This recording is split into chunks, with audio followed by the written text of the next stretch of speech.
Assalamualaikum warahmatullahi wabarakatuh. Innal hamdalillah nahmaduhu wa nasta'inuhu wa nastaghfiruh wa na'udzu billahi min syururi anfusina wa min sayyiati a'malina. Man yahdihillahu fala mudhillalah wa man yudlil fala hadiyalah. Asyhadu an la ilaha illallah wahdahu la syarikalah wa ashhadu anna Muhammadan abduhu wa rasuluh. Ya ayyuhalladzina amanu taqullaha haqqa tuqatih wa la tamutunna illa wa antum muslimun. Ya ayyuhan nasu taqu rabbakumul ladzi khalaqakum min nafsin wahidah wa khalaqa minha zawjaha wa batha minhuma rijalan katsiran wa nisaa wattaqullaha alladzi tasaaluna bihi wal arham innallaha kana 'alaikum raqiba. Ya ayyuhalladzina amanu taqullaha wa qulu qawlan sadida yuslih lakum a'malakum wa yaghfir lakum dhunubakum wa may yuti'illaha wa rasulahu faqad faza fawzan 'azima. Amma ba'd, fa inna asdaqal hadithi kitabullah wa khairal hadi hadi Muhammadin sallallahu alaihi wasallam wa syarrul umuri muhdatsatuha wa kullu muhdatsatin bid'ah wa kullu bid'atin dhalalah wa kullu dhalalatin finnar. Ma'asal muslimin, ikhwani fillah wa akhwati, bapak-bapak, ibu-ibu, saudara-saudariku rahimani wa rahimakumullah. Alhamdulillah, segala puji bagi Allah Subhanahu wa taala yang mempertemukan kita kembali dalam kajian kitab Al-Mukhtar fi Ushulis Sunnah oleh Al-Imam Ibnu Al-Banna Al-Hambali Al-Baghdadi As-Salafi rahimallahu taala, yang beliau di antara ulama Ahlussunnah abad ke-5 Hijriyah rahimallahu ta'ala. Langsung saja kita lanjutkan halaman 54 ya, dengan tahqiq Asy-Syaikh Dr. Abdul Razak bin Abdul Muhsin Al-Abbad Al-Badr hafizallahu ta'ala. Kalau dalam kitab Asy-Syariah, ini sudah kita sampaikan di awal, sekedar mengulang saja. Kitab Al-Mukhtar fi Ushulis Sunnah itu kenapa kok dinamakan Al-Mukhtar? Ada yang menjawab?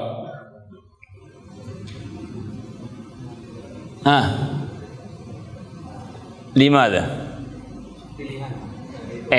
Pilihan dari mah ya? Wah, Asy-Syariah wah. Taib, secara global dinamakan Al-Mukhtar fi Ushulis Sunnah dari kata-kata ikhtaru yakhtaru. Kitab ini dipilih dari beberapa referensi. Yang pertama, yang paling utama dari kitab Asy-Syariah oleh Imam Al-Ajuri rahimahullah.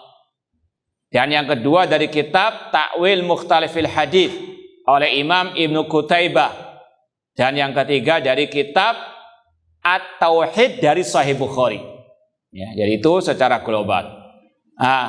Dalam kitab Asy-Syariah, pembahasan kita sekarang ini sudah kita sampaikan. Pembahasan kita masih berkaitan dengan bab Zammul Jidal wal Khusumat fid Din. Ya, sekali lagi, kalau dalam kitab Syariah oleh Imam Al-Ajurri, pembahasan kita ini masih di bawah bab larangan atau celaan terhadap debat kusir dalam urusan agama. Sudah kita lewati beberapa riwayat, bahkan juga ayat yang dibawakan oleh Imam Al-Ajuri rahimahullah ta'ala, yang intinya sudah kita sampaikan. Debat ada dua macam, ada yang terpuji, ada yang tercela. Ya, yang tercela adalah debat kusir, debat yang di atas kejahilan, debat yang tidak ada kemaslahatan atau mafsadahnya lebih banyak daripada kemaslahatannya. Debat oleh orang-orang yang bukan ahlinya. Dan terutama di antara debat kusir mendebat nas-nas ayat ataupun hadis Rasulullah SAW. Adapun yang kedua, debat yang terpuji, tentunya debat yang banyak kemaslahatannya, debat yang di atas ilmu, debat yang ditegakkan di dalamnya al-haq. Dan pembahasan yang sekarang ini 18, ini salah satu contoh debat yang terpuji yang dilakukan oleh Imam Ahlus Sunnah wal Jamaah, yaitu Imam Ahmad bin Hanbal rahimahullah ta'ala. Sekali lagi, secara asal memang haram debat dalam urusan akidah, ya. Ini bi'ijma' Ahlus Sunnah. Kecuali kalau ada kemaslahatannya, kata para ulama. Di antaranya di sini yang dicontohkan oleh Imam Ahmad bin Hanbal rahimahullah ta'ala. Kita baca kisahnya yang lumayan panjang di sini, halaman 54 poin 18. Qala Abu Bakar al-Ajuri rahimahullah, wa balaghani anil muhtadi, telah sampai kepadaku dari al-muhtadi, putra dari al-khalifah al-wathiq, yang pernah memenjarakan Imam Ahmad rahimahullah karena beliau masih istiqomah mengatakan Al-Quran kalamullah. Sudah kita ketahui bersama, Imam Ahmad rahimahullah bersikukuh, istiqomah, konsisten di atas akidah Ahlussunnah wal Jamaah meskipun beliau disiksa oleh 3 khulafa dari Al-Khalifah Al-Ma'mun, Al-Mu'tasim, dan Al-Wathiq. Ya, mereka semuanya membuat undang-undang Al-Quran makhluk. Yang tidak mengatakan Al-Quran makhluk maka disiksa, di penjara, dan Imam Ahmad bahkan pernah dicambuk sampai pingsan. Namun beliau tetap konsisten di atas akidah Al-Quran kalamullah. Meskipun kata para ulama sebetulnya beliau punya rukhsah, keringanan untuk mengalah, karena Allah mengatakan man kafara billahi min ba'di imanihi illa man ukriha wa qalbu mutmainnun bil iman. Barang siapa yang kafir setelah keimanannya kecuali yang dipaksa sedangkan hatinya tenang dengan keimanan. Dan sudah pernah kita juga sampaikan, kalau orang itu dipaksa berbuat kesyirikan, kekufuran besar, maka secara asal boleh dia mengikuti paksaan tersebut dengan syarat hati tetap mengingkari, hati tidak ikhlas mengatakan kekufuran tersebut. Ya, meskipun dibahas oleh para ulama mana yang lebih afdal, ini tinggal mana yang lebih banyak kemaslahatannya. Imam Ahmad melihat maslahatnya pada mengikuti akidah Ahlussunnah Al-Quran kalamullah bukan makhluk. Karena beliau sempat waktu itu ada orang-orang yang merayu beliau untuk mengalah. Lebih baik mengalah saja, mengatakan Al-Quran makhluk karena terpaksa. Namun beliau mengatakan kepada orang tersebut, lihatlah engkau di halaman istilahnya istana khalifah. Ketika dilihat, mungkin ribuan orang yang menanti ucapan akhir Imam Ahmad. Apakah Imam Ahmad mengatakan Al-Quran kalamullah atau makhluk? Seandainya Imam Ahmad mengatakan Al-Quran makhluk, semua yang di halaman istana, kalau sekarang mungkin seperti wartawan lah, akan menulis bahwasanya akidah Imam Ahmad, akidah Ahlussunnah Al-Quran makhluk. Maka wallah alam barangkali kita nggak akan pernah mengenal lagi Al-Quran kalamullah. Makanya kata sebagian para ulama, innallaha yansuru hadha din birrajulain. Sesungguhnya Allah menolong agama ini lewat perantara 2 orang manusia. Bi Abi Bakar yaumal ridda wa bi Imam Ahmad yaumal mihna. Yaitu lewat perantara Abu Bakar As-Siddiq yang memerangi orang-orang murtad, dan yang kedua lewat perantara Imam Ahmad yang beliau tetap istiqomah mengatakan Al-Quran kalamullah. Sekali lagi, seandainya bukan karena karunia, kemudian karunia dari Allah, kemudian karena pengorbanan Imam Ahmad, sekali lagi kita nggak akan mungkin mengenal Al-Quran kalamullah. Sekali lagi, rahimahullah ta'ala rahmatan wasi'ah. Ini di antara kisah beliau. Qala, kata Al-Muhtadi, ma qata'a abi yakni al-wathiq illa syekhun ji'a bihi minal masisati. Tidaklah yang istilahnya memutuskan akidah ayahku al-wathiq, ya, tentang tadi Al-Quran makhluk, kecuali seorang syekh yang didatangkan dari tempat yang namanya al-masisa. Famakatha fi sijni muddatan.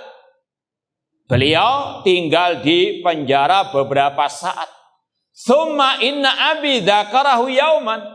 Kemudian tiba-tiba ayahku yaitu al-wathiq teringat dengan sang syekh yang di penjara tersebut. Dalam sejarah Imam Ahmad dan zaman itu yang bersikeras konsisten mengatakan Al-Quran kalamullah cuma 2 di zaman Imam Ahmad. Kalau tidak salah yang kedua selain Imam Ahmad namanya Muhammad bin Nuh. Beliau meninggal di penjara. Adapun yang lain dari kalangan ulama Ahlussunnah, ada yang mengikuti paksaan tersebut, ada yang pakai tauriah, ya. Jadi ada 3 kelompok ulama pada waktu itu dari kalangan ulama Ahlussunnah yang bersikeras dan istiqomah konsisten mengatakan Al-Quran kalamullah bukan makhluk meskipun disiksa Imam Ahmad dan Muhammad bin Nuh. Yang kedua, kelompok dari ulama yang pakai tauriah. Ketika dites, diinterogasi oleh khalifah ataupun para pejabatnya, apakah Al-Quran makhluk? Maka dijawab, Al-Quran, Taurat, Injil, Zabur, semuanya ini adalah makhluk. Dalam hatinya maksudnya itu jari-jariku makhluk. Ini namanya apa? Tauriah. Ini ada masalah, ya. Maka bebas mereka, selamat. Yang kelompok ketiga yang ikut apa kata khulafa pada waktu itu karena keterpaksa dan semuanya ada udhurnya. Ya. Namun sekali lagi Imam Ahmad dan Muhammad bin Nuh tetap bersikeras sampai di penjara. Bahkan tadi Muhammad bin Nuh dalam sejarah meninggal di penjara, tinggal Imam Ahmad. Di sini kisahnya Al-Khalifah teringat masih ada satu yang tetap mengatakan Al-Quran kalamullah bukan makhluk. Kemudian kata Al-Muhtadi, faqala alayya bi syekh, panggillah syekh tersebut. Yang dimaksud adalah Imam Ahmad rahimahullah. Fa utiya bihi muqayyadan. Beliau pun apa? Dalam keadaan terbelenggu, dirantai. Falamma uqifa baina yaday sallama. Ketika didatangkan Imam Ahmad di hadapan khalifah, beliau pun mengucapkan salam kepada Al-Khalifah. Dan ini menunjukkan Imam Ahmad rahimahullah, meskipun beliau mengatakan barang siapa mengatakan Al-Quran makhluk dia kafir, namun beliau tidak mengkafirkan khulafah. Seandainya khalifah kafir, nggak mungkin Imam Ahmad mengucapkan apa? Salam kepada khulafah pada waktu itu. Ini sekali lagi kaidah Ahlussunnah yang berkaitan dengan babut takfir. Laisa kullu man waqa'a fil kufri waqa'al kufru ali. Tidak semua orang yang jatuh ke dalam kekafiran besar bisa langsung dihukumi kafir. Ya, sepakat Ahlussunnah mengatakan barang siapa mengatakan Al-Quran makhluk maka dia kafir.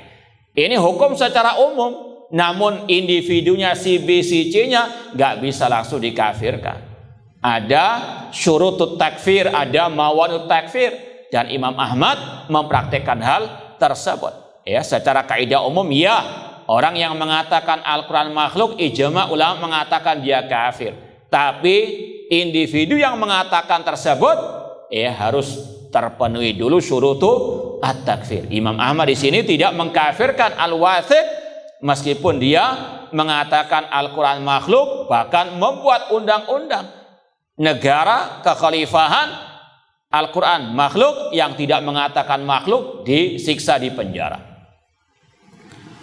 Sekedar tes juga. Ada salah satu murid Imam Asy-Syafi'i yang mengalami istilahnya penderitaan sebagaimana Imam Ahmad. Di penjara, dirantai, bahkan beliau sampai mengatakan karena sudah lama dibelenggu, dirantai, sampai beberapa saat beliau tidak sadar kalau badannya itu terbelenggu karena sudah apa? Ngapal istilahnya. Ya, sampai beliau mengatakan kenapa beliau rela dibelenggu, dipenjara, disiksa. Beliau mengatakan agar orang-orang setelahku nanti ada yang ingat ada seorang manusia yang rela berkorban demi akidah Al-Quran kalam Allah. Ini sekali lagi perjuangan ulama Ahlus Sunnah wal Jamaah rahimahumullahu ta'ala. Ada yang ingat siapa namanya? Imam Al-Buaiti. Ahsanta, barakallahu fiik. Imam Al-Buaiti yang sejaman dengan Imam Al-Muzani atau seangkatan dengan Imam Al-Muzani rahimahullahu ta'ala. Intinya di sini Imam Ahmad didatangkan di hadapan khalifah dalam keadaan dirantai, dibelenggu. Kemudian Imam Ahmad mengucapkan salam, falam yarudda alaihi salam. Namun al-khalifah tidak mau menjawab salamnya Imam Ahmad rahimahullah. Faqala lahu Syekh, Imam Ahmad pun berkata, ya Amiral Mukminin. Ini sekali lagi meskipun beliau disiksa oleh khalifah, dikriminalisasi istilahnya, beliau tetap menghormati khalifah, ya, pemimpin kaum muslimin. Di antaranya beliau memanggil dengan ya Amiral Mukminin. Wahai Amiral Mukminin, masta'malta ma'adaballah azza wa jalla wala adaba rasulih. Wahai Amiral Mukminin, engkau tidak mempraktekkan adab Allah dan adab Rasul kepadaku. Tidak melaksanakan ajaran Allah dan ajaran Rasul SAW terhadapku. Itu apa enggak menjawab salam Imam Ahmad rahimahullah. Sedangkan Allah berfirman, wa idza huyyitum bi tahiyyatin fahayyu bi ahsana minha aw rudduha. Allah berfirman, apabila kalian diberikan ucapan salam, maka jawablah yang lebih baik atau yang serupa dengannya. Yang lebih baik, misalnya Imam Ahmad mengatakan assalamualaikum, maka kalau yang mau lebih baik, waalaikumsalam warahmatullahi wabarakatuh, atau menjawab yang semisal dengan ucapan salam pertama tadi. Wa amaran Nabi SAW biradis salam, dan kata Imam Ahmad, Rasul memerintahkan untuk menjawab salam. Faqala lahu, baru Amiral Mukminin menjawab waalaikum assalam. Summa qala li ibni Abi Du'ad, kemudian Al Khalifah berkata kepada Ibnu Abi Du'ad, ini tokoh penyesat umat, ini yang menyesatkan khulafa, ya. Di antara tokoh-tokoh penyesat umat di zaman itu adalah Ahmad bin Abi Du'ad. Namanya sama, cuma beda akidah. Ya, Imam Ahmad bin Hambal, ulama Ahlussunnah, ini Ahmad bin Abi Du'ad di antara ulama Ahlul Kalam, ulama kelompok Mu'tazilah. Dan dia muridnya Bishr al-Marisi, tokohnya kelompok Jahmiyah. Bishr al-Marisi muridnya Jahm bin Safwan. Jahm bin Safwan muridnya Ja'ad bin Dirham. Ini silsilahnya tokoh-tokoh penyesat umat di zaman itu. Kemudian Al-Khalifah berkata kepada Ahmad bin Abi Du'ad, salhu, tanyakan kepada syekh tersebut. Inilah awal munadharah, debat antara Ahmad bin Abi Du'ad dengan Imam Ahmad rahimahullah. Faqala ya Amiral Mukminin, ini mahbusun. Imam Ahmad berkata kepada Al-Khalifah, dan ini menunjukkan bagaimana keberanian Imam Ahmad rahimahullah ta'ala. La yakhafu fillahi lawmata laim. Faqala ya Amiral Mukminin, ini mahbusun. Wahai Amiral Mukminin, aku dipenjara, muqayyadun, aku dibelenggu. Usalli fil habas bitayammumin, aku salat di penjara dengan tayammum. Muni'tul ma, aku tidak diberi air. Ya, sekali lagi luar biasa pengorbanan Imam Ahmad bin Hanbal rahimahullah ta'ala. Bukan karena urusan dunia, namun urusan akidah. Famur biquyudi tuhal, perintahkan untuk rantai ini dilepaskan dariku. Wa murli bimain atatahharu, dan perintahkan prajuritmu untuk membawakan air kepadaku, aku bersuci. Wa usalli tsumma salni, biarkan aku wudhu dan sholat terlebih dahulu. Wallahu alam, kata sebagian para ulama ketika menceritakan riwayat ini diantara pengamalan Imam Ahmad terhadap firman Allah, wasta'inu bis sabri wassalah. ketika menghadapi ujian musibah, beliau apa? Dihadapi dengan sabar dan dengan apa? Salat, bermunajat kepada Allah Subhanahu wa taala. Sebelum debat, beliau apa? Terlebih dulu salat, ya, bermunajat kepada Allah Subhanahu wa taala. Ini juga dars bagi kita semuanya, gantungkan hati kepada Allah fi sarra'i wa dharra.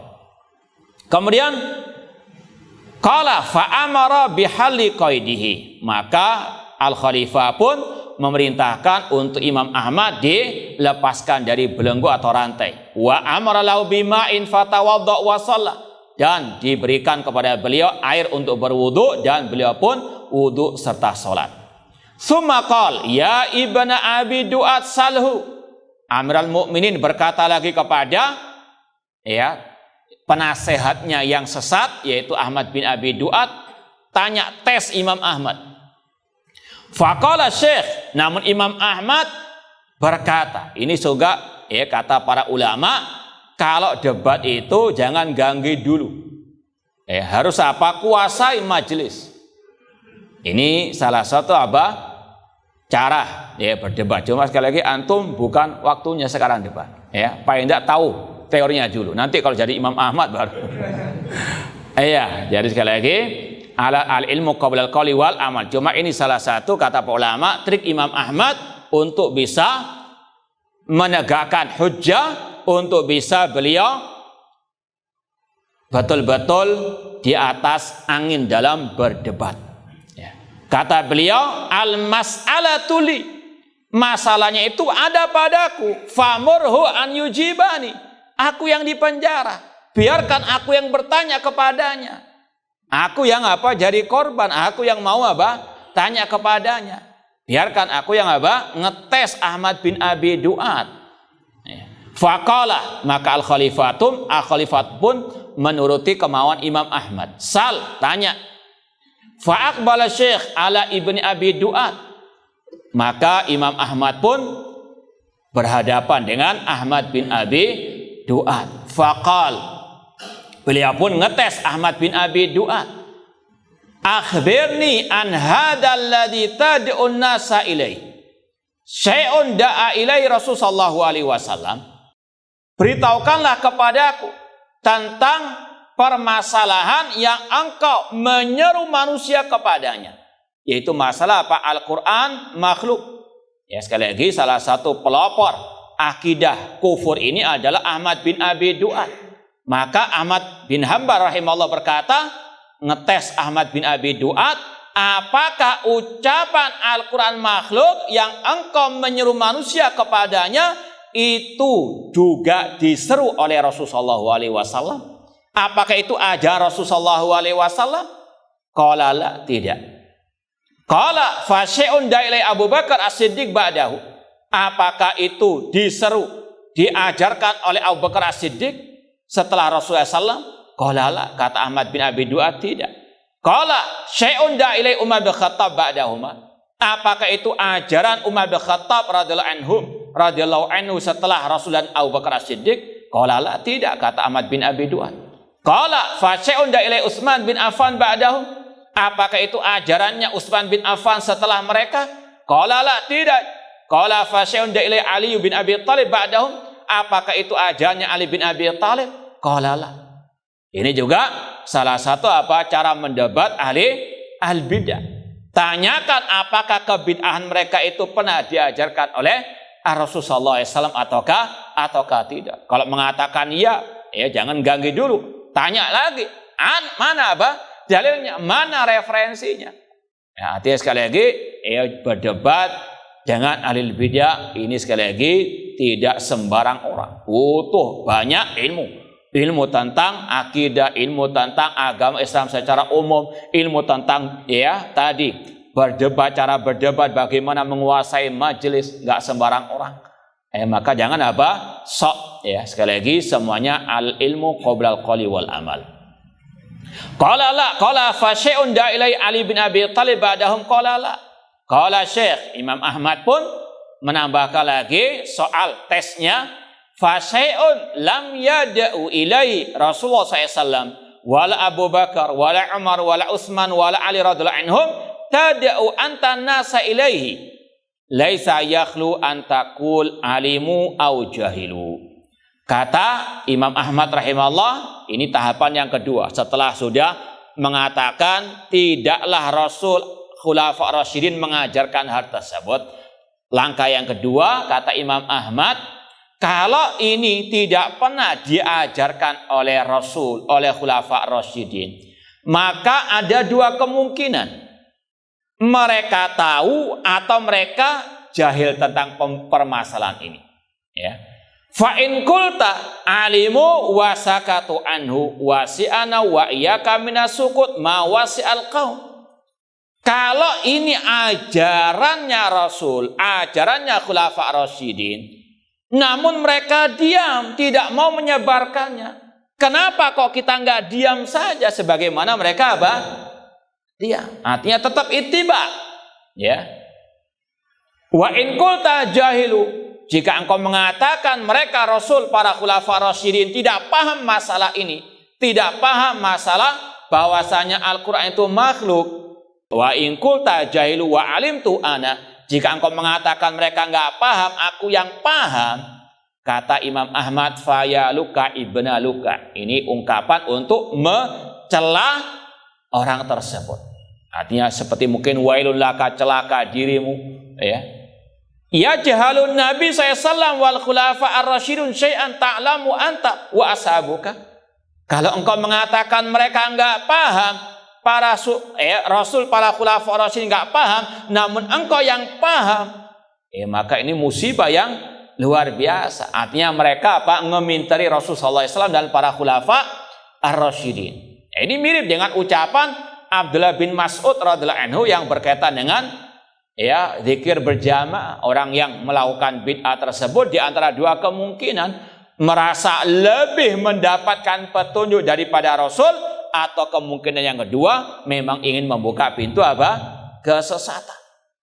Kemudian kata beliau, fara'aitu abi wa sabaqa iman wa dakhala al-jadiyah.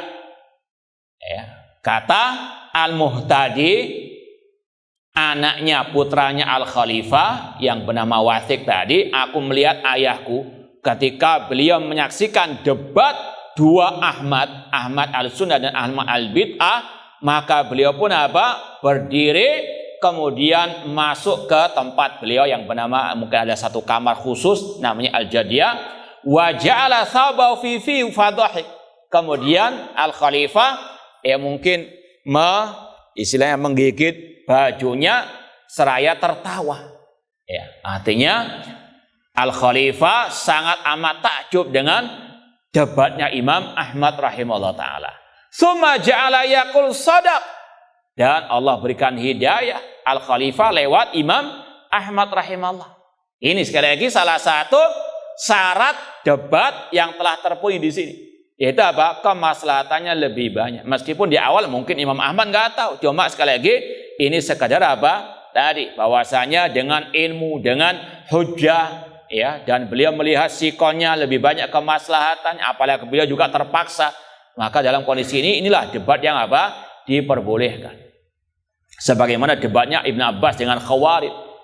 Sebagai riwayat mengatakan 20.000 kelompok Khawarij taubat, tidak jadi memberontak kepada Al-Khalifah Rasyid Ali bin Abi Thalib. Artinya harus ada pertimbangan maslahat dengan mafsadah. Kemudian kata beliau, sadaq, kata Amirul Mukminin Al-Wathiq, sadaq, betul Imam Ahmad tadi. Laisa yakhlu min an yaqul alimu aw jahilu. Bahwasanya kemungkinan bagi Ahmad bin Abi Du'ad dan para pengikutnya, bahwasanya mereka dengan mengatakan Al-Quran makhluk, itu ada dua kemungkinan. Rasul Khulafa Rasyidin tahu, atau jahilu, Rasul dan Khulafa Rasyidin tidak tahu. Itu dua kemungkinannya. Fa in qulna alimu wa sakatu an wasi'ana min as-sukut ma wasi'al qaum. Kalau seandainya dikatakan Rasul Khulafa Rasyidin tahu, tapi mereka nggak mau menyebarkannya, mengapa kita menyebarkannya? Mengapa kita juga menyiksa manusia gara-gara ucapan yang nggak pernah disebarkan oleh Rasul dan Khulafa Ar-Rasyidin? Berarti kita juga ngeminteri Rasul dan Khulafa Rasyidin kita nggak benar sudah. Jadi kemungkinan pertama sudah apa nggak benar. Kemungkinan yang kedua lebih nggak benar lagi. Kalau menuduh Rasul dan Khulafaur Rasyidin apa? Jahil. Paham? Memang kalau masalah urusan debat, bantahan nggak bisa disambit dengan ngantuk, nggak bisa. Lewat. Ini al-jihad ar-radu alal mubtadi' mujahid. Orang membantah alil bid'ah itu mujahid, berjihad, kayak orang berperang.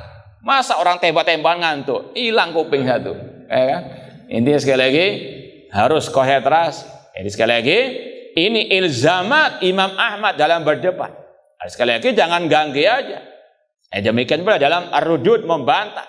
Kasih ilzamat kepada mereka meskipun dengan as-su'al, soal at-ta'jiz, soal yang untuk melemahkan mereka. Ini butuh sekali lagi ahli ilmu dan butuh jam terbang yang banyak. Nah, dan butuh taufik minallah, itu yang paling utama. Kata Al-Khalifah, wa in qulna jahilu, kalau kita mengatakan Rasul Khulafaur Rasyidin jahil, nggak paham masalah ini, wa alim tahu anta, dan engkau wahai Ahmad bin Abi Duat yang tahu, lebih tahu daripada Rasul, fayaluka ibna luka, sungguh binasa, sungguh istilahnya musibah. Ya jahalun nabi wa ashabu syai'an ta'lamu anta wa ashabuka. Rasul dan Khulafaur Rasyidin enggak paham, engkau yang paham. Naudzubillahi min dzalik. Summa qala ya Muhammad, wallahu alam, kalau ana lihat di kitab syariah itu dengan lafaz ya Ahmad. Wallahu alam, itu yang lebih benar, wallahu alam. Ya Ahmad, qultu labaik faqala lastu a'nik innama a'ni ibnu Abi Duat. Ketika Al-Khalifah memanggil ya Ahmad, Ahmad bin Hanbal rahimahullah ta'ala merasa beliau yang dipanggil. Padahal apa? Karena namanya apa? Sama Ahmad dan Ahmad. Kata Khalifah, wahai Ahmad. Qultu, kata Imam Ahmad, labaik. Ada apa? Kata Al-Khalifah, bukan engkau yang aku maksud. Karena namanya sama-sama apa? Ahmad. Innama a'ni ibn Abi Duat, aku memanggil Ahmad bin Abi Duat. Fawathaba ilaihi, maka beliau pun mendatanginya. Faqala a'ti hada syekh nafaqatan wa akhrijhu an baladina. Maka Al-Khalifah pun ketika tahu yang hak itu bersama Imam Ahmad rahimahullah ta'ala, maka beliau pun apa? Memerdekakan Imam Ahmad, membebaskan Imam Ahmad, bahkan diberikan pesangon. Sekali lagi ini luar biasa. Inna ma'al usri yusra. Setelah kesulitan pasti ada apa? Kemudahan. Kemudian sebenarnya banyak pelajaran berharga dari dialog ini. Ya mungkin kalau kita mau ringkas, yang pertama tadi debat itu debat dengan alil bid'ah dalam masalah akidah dibolehkan kalau ada apa? Kemaslahatannya. Yang kedua, di dalam riwayat ini, kisah ini, bagaimana perjuangan dan pengorbanan ulama ahli sunnah wal jamaah, terutama Pak Imam Ahmad. Mungkin yang ketiga, di antara faedah yang bisa kita ambil dari kisah ini, yaitu apa? Kedudukan Imam Ahmad rahimahullahu ta'ala sebagai imam ahli sunnah wal jamaah. Adapun masalah fikihnya tadi, masalah adab, salam dan seterusnya. Kemudian bagaimana keberanian Imam Ahmad rahimahullah di hadapan Al-Khalifah, beliau apa? Tidak pernah takut menyuarakan yang hak. Kemudian juga kalau mungkin mau ditambahkan lagi, bahwasanya mendakwakan kebenaran pasti ada ujian dan cobaan. Sunnatullah. Yang berikutnya, as-sira' bainal haqqi wal batil mustamir ila yaumil qiyamah. Perang antara hak dengan batil itu terus menerus sampai hari kiamat. Kalau mau ditambahkan lagi, bagaimana permusuhan ahli bid'ah kepada ahli sunnah.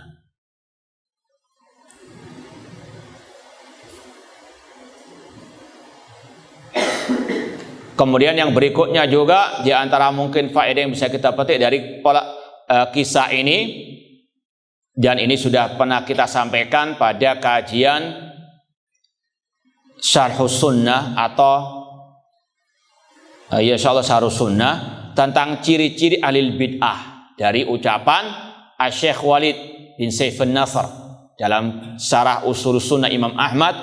Di antara ciri ahlul bid'ah isti'anatuhum bil wulad, mereka mempengaruhi penguasa untuk menyiksa ahli sunnah.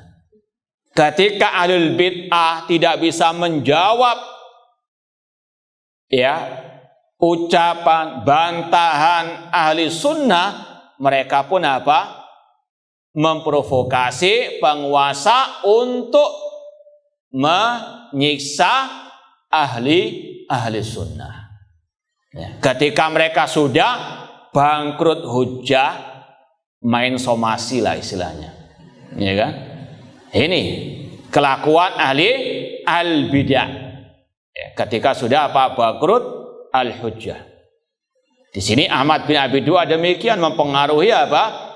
Khulafa, mulai dari Al-Ma'mun, Al-Mu'tasim sampai Al-Wathiq. Kemudian pelajaran yang berharga tadi, di antara trik debat ala ahli sunnah, ala ulama, yaitu bagaimana bisa menguasai apa? Majelis. Seperti Imam Ahmad tadi, beliau yang harus apa? Memulai dulu, jangan apa? Mau ngalah dulu. Ini harus apa? Bisa menguasai majelis. Nah, kemudian juga di antara trik debat atau dialog atau membantah ahli bidah itu tadi, tanyakan apakah bid'ahnya mereka itu pernah diajarkan Rasul Khulafa'a ar-Rasyidin. Dan dari sini kita tambahkan lagi, sudah berapa itu? Pokoknya sebetulnya kalau kita mau renungkan kisah ini luar biasa. Di antaranya juga sebagaimana Syekh Abdul Malik Ramadhani hafidhallahu taala membawakan kisah ini dalam kitab beliau Situd Duran min Usuli al-Athar, kalau tidak salah di Al-Aslu Tsalits, prinsip yang ketiga, ittiba'ul kitabi wa sunnah ala fahmi salafil ummah. Bahwasanya kita harus memahami Al-Quran dan Sunnah dengan pemahaman para salafu as-saleh. Di antaranya di sini kita wajib mengetahui ini ajaran Islam yang sebenarnya, kalau itu diajarkan Rasul dan para khulafa ar-rasyidin. Jangan beragama Islam, jangan beribadah, jangan berpegang dengan apapun dari urusan agama kecuali yang ada contohnya ajarannya dari Rasul atau khulafa ar-rasyidin. Di antaranya dalam masalah tadi, apakah Al-Quran makhluk atau Al-Quran kalamullah? Ini apa? Timbang dengan qala Rasul wa qala khulafa ar-rasyidun. Nah, kemudian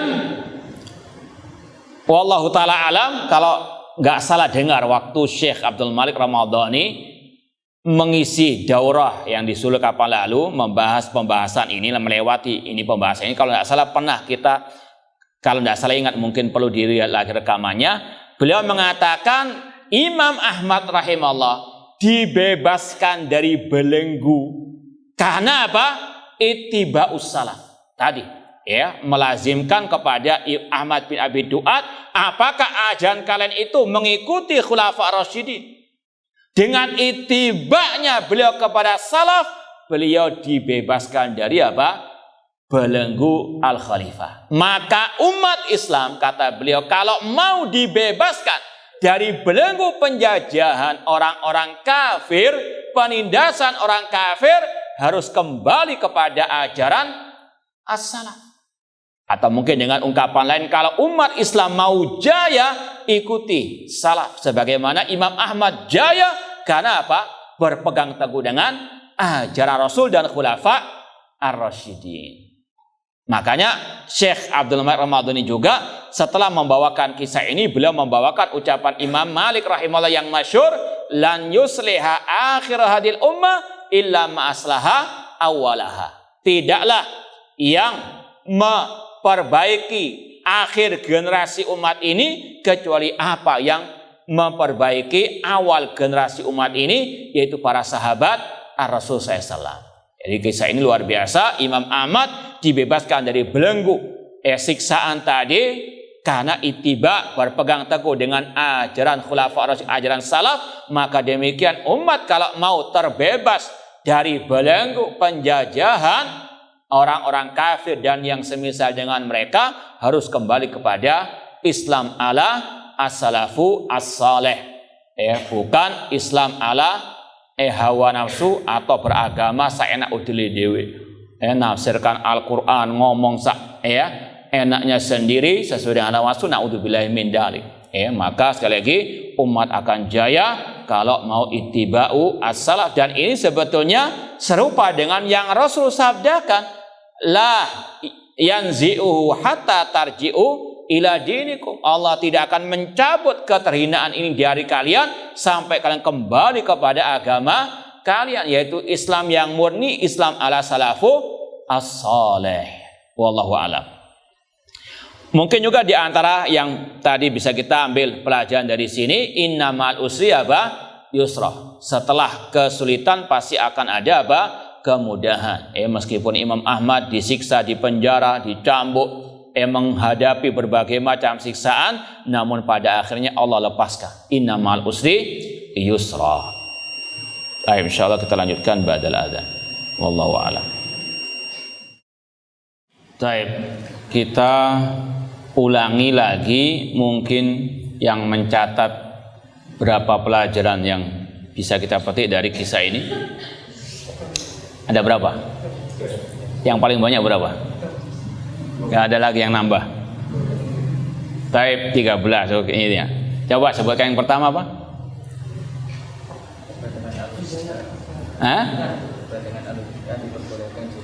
Iya, debat dengan al-bid'ah dalam urusan akidah. Karena kita sampaikan masalah akidah, insya Allah akan ada pembahasan nanti debat dalam urusan fikih setelah halaman ini. Iya, debat dengan al-bid'ah dalam urusan akidah boleh kalau ada kemaslahatannya. Kedua, iya, pengorbanan ulama al-sunnah dalam menyampaikan al-haq atau akidah sahih. Yang ketiga, kedudukan Imam Ahmad di mata ulama al-sunnah, di mata umat. Yang keempat, bagaimana keberanian Ahmad menyuarakan kebenaran di hadapan alil bidah dan di hadapan penguasa. Yang keberapa? Yang kelima, iya, mendakwakan kebenaran pasti ada ujiannya. Nah, yang ke-6, perang antara hak dengan batil senantiasa akan ada sampai yaumul qiyamah. Yang berikutnya, iya, bagaimana sengitnya permusuhan al-bidah kepada ahli sunnah. Maka sudah pernah kita sampaikan dalam kajian sebelumnya. Maka perlu dipertanyakan kalau ada misalnya dai sunnah, ustaz sunnah, kok nggak dimusi oleh al-bidah? Ada apa? Nggak podoai. Nah, yang berikutnya, di antara ciri al-bid'ah mereka mempengaruhi penguasa. Iya, di antara ciri al-bid'ah mereka mempengaruhi penguasa untuk menyiksa ahli sunnah. Ya, terutama ketika sudah bangkrut hujjah, tidak bisa menghadapi hujjah ahli sunnah, mereka memakai tangan penguasa untuk menjatuhkan ahli sunnah biar mereka tetap laku. Naudzubillahi min dzalik. Yang berikutnya, di antara debat bisa menguasai. Ya, di antara trik debat ala ahli sunnah, ala ulama, bagaimana bisa menguasai majelis debat itu. Yang berikutnya, menanyakan apakah kebidaannya pernah dilakukan. Iya, di antara trik debat juga menanyakan apakah ajaran bid'ahnya mereka itu ada contohnya dari Rasul dan para khulafa ar-rasyidin. Terus yang berikutnya, dimana dari kitab Situduror bahwasanya kita harus memahami Al-Quran dan As-Sunnah menurut. Iya, nggak usah pakai kitab Situduror karena cukup ya di antara faedahnya apa? Wajibnya memahami Al-Quran dan As-Sunnah dengan pemahaman para salafu as-saleh. Yang berikutnya, Imam Ahmad dibebaskan dari belenggu karena Imam Ahmad dibebaskan dari belenggu penyiksaan ya khulafa dengan apa? Ittiba'u as-sunnah, maka umat kalau mau terbebas dari belenggu penjajahan orang-orang kafir harus ittiba'u. Sampai situ saja. Sampai situ? Innamal usri yusra. Ya mungkin lebih untuk menekankan lagi poin yang ini yang penting sekali, tidak boleh berdebat kecuali yang ahli. Nah,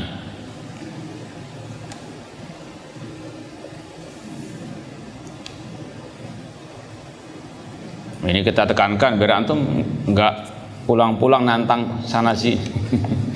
Baik, kita lanjutkan sedikit lagi poin 19 halaman 56. Qala Muhammad ibnul Husain al-Ajuri rahimahullah, berkata Imam al-Ajuri rahimahullah, wa ba'da hadza fa na'mur bi hifdzis sunan an Rasul sallallahu alaihi wasallam wa sunani ashabihi wa tabi'ina lahum bi ihsan wa qauli a'immatil muslimin. Sekali lagi, setelah beliau membawakan riwayat-riwayat tentang haramnya debat ya dengan alil bidah, beliau mengatakan kita perintahkan, kita menyeru umat atau tulabul ilmi untuk betul-betul menjaga sunnah Rasulullah SAW, menjaga sunnahnya para sahabat Rasul, para tabi'in yang mengikuti mereka dengan baik, menjaga ucapan imam-imam kaum muslimin misli Malik ibni Anas wal Auza'i wa Sufyan al-Thawri wa Ibnul Mubarak wa amsalihim wa Syafi wa Ahmad bin Hanbal wal Qasim bin Sallam. Ini yang selayaknya untuk terus kita camkan dalam diri kita sebagai penuntut ilmu dari kalangan Ahlus Sunnah wal Jamaah. Teruslah belajar sunnah Rasul, sunnah para khulafa Rasyidin, demikian pula pelajari athar para salafus saleh, terutama dalam masalah al-aqidah. Ya, jangan pernah bosan mempelajari qala Imam Ahmad, qala Imam Syafi'i rahimahullah. Meskipun dalam kaitan ucapan para ulama tetap timbangannya qala Allah wa qala ar-Rasul. Ya, cuma di sini ditekankan pegang erat asar mereka tentunya yang sesuai dengan qala Allah wa qala ar-Rasul. Viralkan ucapan mereka, sampaikan ucapan mereka kepada umat. Ya, terutama di tengah-tengah manusia-manusia yang hanya memposting dari hawa nafsunya, pikirannya sendiri, min jaybihi, ngambil dari kantongnya, nulis naudzubillah min dzalik. Lebih baik apa? Viralkan ucapan para ulama-ulama salaf dari kalangan Ahlus Sunnah. Wa man kana ala tariqati minal ulama wa nanbudhu ma siwahum, kita buang ucapan yang menyelisihi ucapan mereka. Ini tolak ukurnya. Qala Allah wa qala Rasul qala as-salaf wala nunazir wala nujadil wala nukhasim. Jangan mendebat qala Allah wa qala Rasul wa qala sahabat wa qala salaf. Jangan didebat. Samina wa ata'na. Ya. Dan jangan apa? Debat kusir dengan ahli bidah, terutama dalam urusan akidah, kecuali kalau sudah ahli dan memang ada banyak kemaslahatannya. Kemudian kata beliau, kata Imam Al-Ajuri, wa idza laqiya sahiba bid'ah fi tariqin akhadha fi ghairihi. Ulama ahli sunnah, seorang ahli sunnah jika bertemu dengan ahli bid'ah di suatu jalan, dia apa? Ngambil jalan yang lain. Muak kalau lihat, ya, ahli bid'ah, sumpah kalau lihat ahli bid'ah. Itu adalah apa? Sunnatullah. Nggak akan bisa bertemu antara ahli sunnah dengan ahli al-bid'ah. Meskipun dalam sarah sebagai ulama, jangan istilahnya apa? Saklek ya. Jalannya cuma satu, antum cari jalan. Intinya di sini bagaimana al-ibtiad an ahlil bidah. Bagaimana menjauh sejauh-jauhnya dari ahlil bidah. Kalau memang ada dua jalan, dia lewat sini, antum lewat yang lain. Tapi kalau tidak ada ya sudah, lewat sudah. Ya, tinggalkan al-bidah. Intinya bagaimana sikap tegas ya Ahlus Sunnah terhadap al-bidah. Ya, tapi sudah kita sampaikan, kecuali kalau ada kemadaratan yang lebih besar. Ya, antum ingin hajar alil bidah, ya, namun yang antum hajar Pak RT. Sekali lagi ada semua, ada dhawabitnya, ada sikon-sikon tertentu. Namun secara asal demikian. Al aslu fi alil bidah al hajar. Kaidah pertama, kaidah asal bersikap kepada al bidah itu menjauh, menghajar, memboikot. Kecuali kalau ada kemardaratan, kalau antum memboikotnya, maka turun istilahnya sedikit demi untuk mendapatkan kemaslahatan dan terjauhkan dari kemadaratan. Kita baca sedikit lagi riwayat yang disampaikan, wa in hadara majlisan huwa fihi qama anhu. Kalau seandainya ada alil bid'ah duduk di suatu majelis, berdiri, tinggalkan mereka. Ini sekali lagi ini adalah sikap tegas keras Ahlussunnah terhadap ahli bid'ah, bukan malah bermesraan, bukan malah minta foto dengan ahli al bid'ah. Naudzubillahi min dzalik. Hakadha adabana man madha min salafina. Inilah yang diajarkan oleh para salafus saleh. Sekali lagi kecuali kalau darurat beda lagi. Ini kita berbicara kalau ada asa'ah, ada keluasan. Ngapain? Antum nggak ada apa-apa mendekat awal bidah tanpa ada tadi darurat dan sebagainya. Kemudian juga ngapain minta foto dengan ahli al bidah? Naudzubillah min dzalik. Apalagi duduk bermajlis dengan ahli bidah. Ini juga berkaitan dengan apa yang ada di dunia maya. Antum nggak mau duduk di masjid al bidah di dunia nyata, namun di dunia maya lihat-lihat terus. Hati-hati, karena syubhat, jadi ahlu syubhat nanti. Naudzubillah min dzalik. Qala Yahya bin Abi Katsir, berkata ulama salaf yang bernama Yahya bin Abi Katsir, idza laqita sahiba bid'ah fi tariqin fakhud fi ghairihi. Apabila engkau berjumpa dengan ahli bid'ah di suatu jalan, ambil jalan yang lain. Sekali lagi kata para ulama, intinya bagaimana menjauh dari ahli al bid'ah. Ini sekali lagi bukan ucapan salaf saja, bahkan ini adalah perintah Allah, perintah Rasulullah sallallahu alaihi wasallam. Wa qad nazzala alaikum fil kitabi an idza sami'tum ayatil la yukfaru biha wa yustahza'u biha fala taqudu ma'hum. Telah diturunkan sekalian di dalam Al-Qur'an, apabila ayat-ayat Allah dikufuri, diperolok, jangan duduk bersama mereka, yaitu ahli al-bidah. Demikian pula Rasul mengatakan, man sami'a ahadukum bid-dajjal falyan'a anhu. Apabila salah seorang di antara kalian mendengar keluarnya Dajjal, menjauh darinya. Dan kata Imam Ibnu Battah Al-Iqbai dalam kitab Al-Ibanah Al-Kubra, bahwasanya syubhatnya ahli bidah lebih dahsyat daripada sebabnya Dajjal. Fitnahnya ahli bidah lebih dahsyat daripada fitnahnya ad-Dajjal. Kemudian yang terakhir riwayat qala Abu Kilabah, mabtada rajulun bid'atan illa istahalla sayf. Tidaklah seorang yang berbuat kebid'ahan kecuali dia menghalalkan darah kaum muslimin, kecuali menghunuskan pedang terhadap kaum muslimin. Makanya yang suka misalnya berbuat anarkis, siapa mereka? Ketika bangkrut hujah bakar pondok, bakar kalau bakar jagung masih bakar naudzubillah min dzalik, mobil-mobil dan sebagainya. Naudzubillah min dzalik. Makanya kalau ada tuduhan dakwah salafiyah itu benihnya teroris, ini kebalik.